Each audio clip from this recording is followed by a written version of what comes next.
بسم اللہ الرحمن الرحیم۔ السلام علیکم۔ آج ہم بات کریں گے معروف ڈرامہ ارطغرل غازی کے بارے میں، جسے آج کل پاکستان میں وزیر اعظم عمران خان کی ریکمنڈیشن پر پاکستان ٹیلی ویژن پر اردو ڈبنگ کے ساتھ دکھایا جا رہا ہے۔ پاکستان میں یہ ڈرامہ مقبولیت کا ریکارڈ بنا رہا ہے۔ آگے بڑھنے سے پہلے ہمارے یوٹیوب چینل کو سبسکرائب کریں، ویڈیوز کو لائک کریں، شیئر کریں اور کامنٹس باکس میں اپنی رائے سے آگاہ ضرور کریں۔ دوستو، ہماری نئی نسل جو بیٹ مین، ایکس مین، اسپائڈر مین اور آئرن مین جیسے فرضی کرداروں سے متاثر ہو چکی تھی، ان کے لیے ارطغرل غازی ایک بہترین متبادل ہے، ایک بہترین آئیڈیل اور ایک بہترین واریر ہے۔ ارطغرل غازی کوئی فرضی کردار نہیں، یہ اسلامی تاریخ کا ایک حقیقی کردار ہے۔ خلافت عثمانیہ یا سلطنت عثمانیہ کا نام تو آپ اکثر و بیشتر سنتے ہی رہتے ہیں۔ خلافت عثمانیہ کی بنیاد عثمان خان نے رکھی اور عثمان خان کے والد کا نام ارطغرل غازی تھا، جن کی زندگی پر یہ ڈرامہ ارطغرل غازی بنایا گیا ہے۔ ارطغرل غازی اسلامی تاریخ کا ایک ایسا کردار ہے جس نے خانہ بدوش قبیلے کو اپنی بہترین حکمت عملی اور قائدانہ صلاحیت کے ذریعے ترک اوغوز قبائل کا سردار بنایا، اور بعد میں یہی ترک قبائل عثمان خان کی قیادت میں خلافت عثمانیہ کی بنیاد رکھتے ہیں۔ ارطغرل غازی کا تعلق اوغوز کے ترک قبائل میں سے ایک قبیلہ کائی سے تھا۔ یہ ایک خانہ بدوش قبیلہ تھا جس کے پاس رہنے کے لیے اپنی زمین بھی نہیں تھی۔ موسم کی سختیوں کی وجہ سے ان لوگوں کو ہر چند سال کے بعد ہجرت کرنا پڑتی تھی۔ دوستو، یہ 13ویں صدی کا آغاز تھا جب کائی قبیلہ کے سردار سلمان شاہ، جو ارطغرل کے والد تھے، انہوں نے مسلسل قحط کی وجہ سے اپنے قبیلے کو ہجرت کا حکم دیا۔ اس بار ان کی ہجرت وسطی ایشیا سے اناطولیہ کی طرف تھی، یعنی یہ لوگ سینٹرل ایشیا سے موجودہ ترکی کی طرف جانا چاہ رہے تھے۔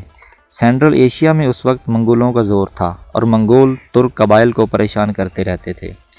ہجرت کے دوران راستے ہی میں سلمان شاہ کا انتقال ہوا اور ارطغرل غازی قبیلہ کے سردار بن گئے۔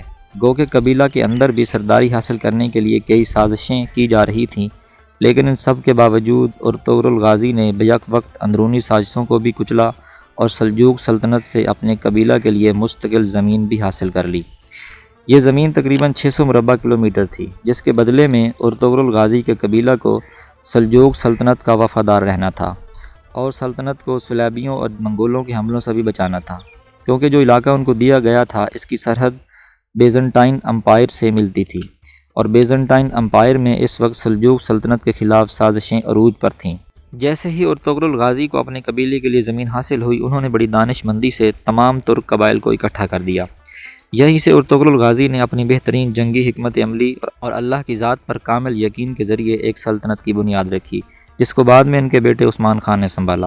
ڈرامہ ارطغرل غازی اسی خلافت عثمانیہ کے بنیادی کردار ارطغرل کی زندگی پر بنایا گیا ہے۔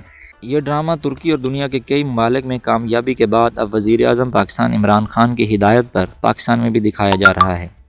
اپنی ریلیز کے 24 دنوں میں یہ 24,82,38,383 ویوز حاصل کر چکا ہے، اور جس یوٹیوب چینل پر یہ ڈرامہ دکھایا جا رہا ہے وہ 33 لاکھ کے قریب سبسکرائبر بھی حاصل کر چکا ہے، جو یوٹیوب پر سب سے کم دنوں میں سب سے زیادہ سبسکرائبر حاصل کرنے کا ایک ریکارڈ ہے۔ پوری قوم کو یہ ڈرامہ دیکھنا چاہیے، بلکہ دنیا کے تمام مسلمان ممالک کو چاہیے کہ اس ڈرامہ کو اپنی عوام کو دکھائے، تاکہ مسلمانوں کو پتہ چلے کہ ایک وقت تھا جب اسلام دنیا پر حکومت کرتا تھا، اور وہ کون سے اصول ہیں جن پر عمل کر کے ہمارے اسلاف نے اس دنیا پر حکمرانی کی۔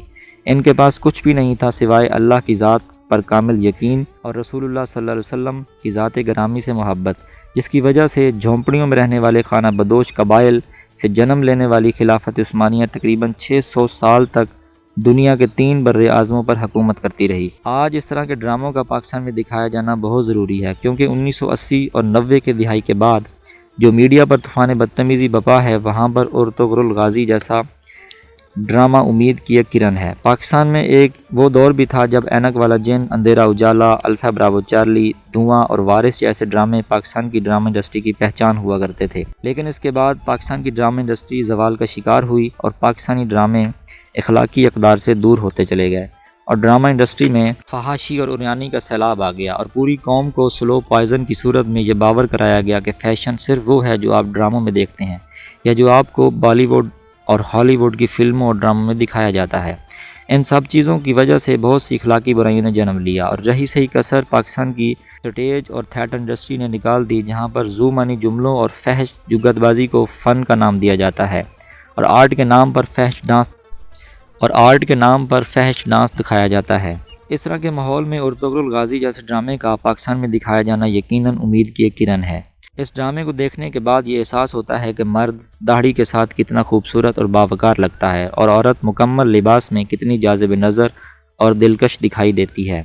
آج کے مسلمان کو کہیں نہ کہیں یہ احساس کمتری تھا کہ دنیا کی ساری ترقی یورپ کے پاس اور دنیا کی ساری آسائشیں مغرب اور اسلام دشمن طاقتوں کے پاس ہیں، لیکن مسلمان ممالک غربت کی انتہائی لکیر سے بھی نیچے ہیں اور IMF اور ورلڈ بینک سے بھیک مانگنے پر مجبور ہیں۔